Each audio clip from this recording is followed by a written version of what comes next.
Well, hello, everyone, and happy Saturday to you. It is Saturday, and I am back again for a live um, time with you. And I'm just trying this out a little bit.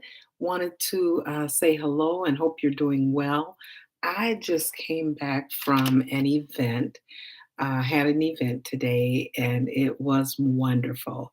The name of the event was Self Care to Success, and it was with Joanne Dean. Shout out to Joanne Dean for a wonderful little women's retreat. And one of my words for the year is mastery, and the other one is sisterhood.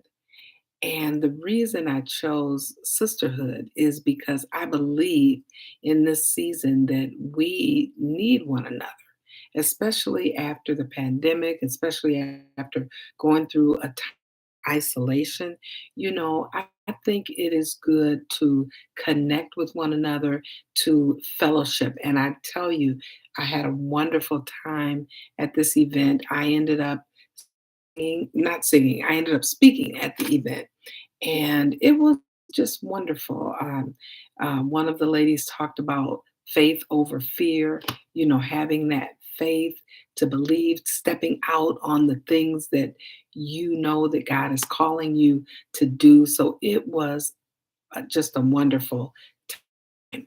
One of the things that he shared in the event, Joanne did a self care assessment and it really brought it home for me. I'm really working on my health, really keeping myself focused on what I need to do in my health. But I found out, let me see if I can find my folder. Oh, I think I put it in the other room. I found out that I was not taking out time to do little things. You can work on your health, but what about taking a mini vacation? What about getting away and doing something, going on a real vacation? And I was like, wow, I have not been on a vacation in quite a while. I don't really think I've been on a vacation since the pandemic. And it made me really look at myself and look at, what I'm doing. So as far as that's concerned, and when you think about not getting away, not doing anything, staying in one place, not clearing your mind, it's very important. So we talked. That's one of the things I took away from it is you have to take time for yourself. Even in the midst of your doing self care, maybe working on your work, taking care of your health, doing all the things, you have to really take time to assess and see where you're heading. So that was one of the things. So what Saturday looking like? Uh, what is on your schedule for the day? You know, it's a good time to self-assess and think about, where you are. She even mentioned looking at yourself, learning what your style is of clothing, and I thought, what is my style? Is it casual chic? Is it uh, elegant? What is my style? So that's one of the things that I'm going to be working on. Really thinking about what kind of style do I have, but just the sisterhood, the time I met so many women there today, and I mingled, like, just really connected with so many women, and I'm excited to see God does through this. So today, I want to talk a little bit. We talked about our heart health, we superfoods, things we should eat to really focus on living well. So today, I want to talk about movement because a lot of people focus on trying to eat right, but they don't really do much with movement, whether it's because of health issues, whether it's because one of my things was I used to feel like I'm too big. I can't one with yoga. Now that's one thing I feel like my body is too big. I can't hold myself up. So what is your excuse? What is the thing that keeps you from working out? Think about that. What is your excuse? So during the event that I spoke at, I talked about small changes, taking small steps toward your health. And I talked about the end of the year came, we came into the new year and everybody was ready to go. Their nutrition, I'm going to eat this, I'm going to start the meal, all our Amazon meal prep dishes, and we cook all this and we realize that we're cooking all the same food to go in all the dishes. Then we get tired of it. Well, I talked about going to the gym. We decide I'm going to go to the gym. I'm going to start doing this every week, just going to the gym and working out. And we start out that first week. We start out doing it the second week. Then we say, "Oh, I'm not going Monday, Tuesday." Then we go a couple days. Then we give up. By the end of the month, we are done. We are done. And if you think about it, how many people have bought gym memberships and gave up on that because they felt like there's no way I can go after work. I'm too exhausted. I can't do it. And so they're paying for this gym membership that they're not using. So that's what I want to talk about today, taking small steps. I have a plaque that says small steps every day. And that out, uh, bought that and I put it out.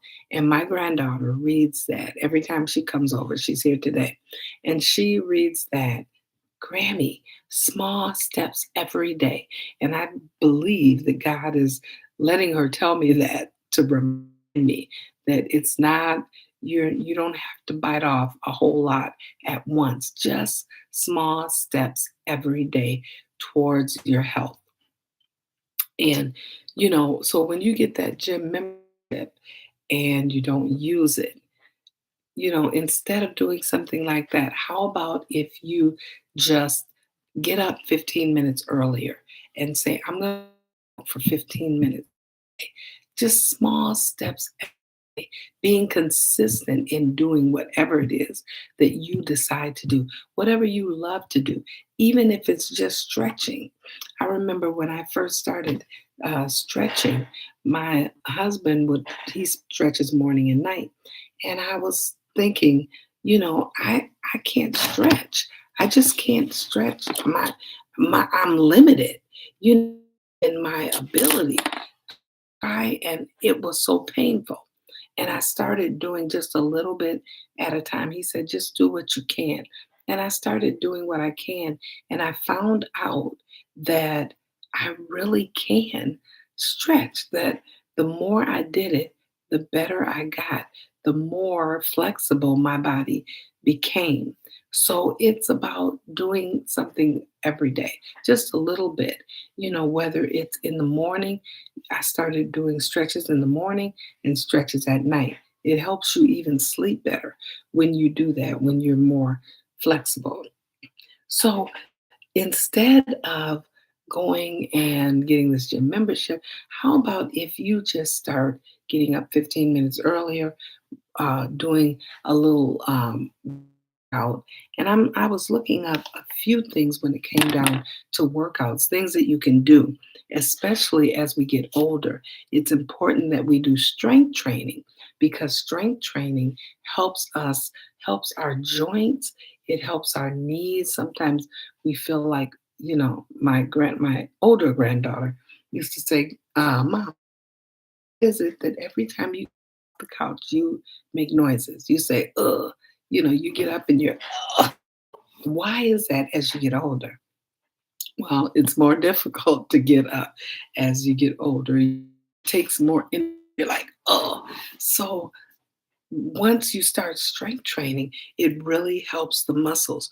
Uh, you lose muscle as you age. So it's important that you really work toward building. up your body. And I'm going to read this because I have this little information from um, Melaleuca, which is one of the um, health clubs that I worked through, wellness company, and they said that you lose muscle as you age. Your original health is riding on your muscles, and it says as you age, you face a condition called ooh, sarcopenia, and that's where it's like age related, where you there's muscle loss. So imagine if you start to work on it. It says after age 35, most people lose an average of 1% of their muscle mass per year. So 35, I'm 60 now. So how much have I lost? That's 30% of your muscle mass by the time you are 70. So it's important that we do strength training. Um, your muscles burn fat. So, if you are strengthening your muscles, guess what? You're burning more fat. The workout that you do, it doesn't have to be, you don't have to do an some people start out and they're trying to do an hour and a half, 2 hours because they haven't worked out in years. But just take small steps towards your movement. One of the things that movement does, and it has helped me a tremendous amount, movement increased my cholesterol. It has decreased my A1C. That's that diabetic um, blood work that we do. It decreases that A1C, and I'm more flexible. Helps to strengthen your joint when you're moving. Um, it's aerobic exercise, any kind of running, fast walking. It decreases the risk of heart disease, and it decreases stress, anxiety. If you have anxiety, going for a walk, getting out in the element makes a difference. It also helps with memory and uh, your cognitive behaviors and how you think. It also decreases osteoporosis. So working out, there are so many benefits. It helps with weight management, of course. Whenever you work out, know that it is helping you, especially for diabetics. When you work out, it improves your blood sugar, um, and it helps give you healthy heart tissue. So I encourage you, whatever area you want to work out. If you want to work out, if you want to do yoga, some people do yoga, some people do stretching, some people do running. I do I do aerobics every Sunday through Friday. Sunday through Saturday, I do aerobics, and I use a workout called Grow with Joe. I started out just doing maybe 15 minutes with her. She has so many videos. I encourage you, get moving. Don't sit still, because if you are trying to work on your weight, if you're eating healthy and you start moving, trust me, you are going to lose some weight. So that's one of the things I encourage you to do. I encourage you to get out and walk, even if it's just taking a little stroll after dinner. Get out and walk, starting small. And the other thing I talked about is your thoughts. Your thoughts really affect what you do. If your brain is telling you that you can't do it, you can't lose this 20 pounds, you've had this weight on you, it's not going anywhere. The more you believe that, that's what that's what happens. There's this Craig Groeschel, and he talked um, about what your thoughts, your mind. and your life goes in the direction of your thoughts. So if you're thinking that you can't do it, if you're thinking you're not good enough, you think you cannot improve your health, guess what? It's going in that direction. But if you believe that I can do this, even if it's just 15, 20 minutes a day, making it a habit. It's also doing something to your heart. It's improving your heart health, your muscles. I always say when I first started working out, my pulse was in the 90s. It was like 92, sometimes 88.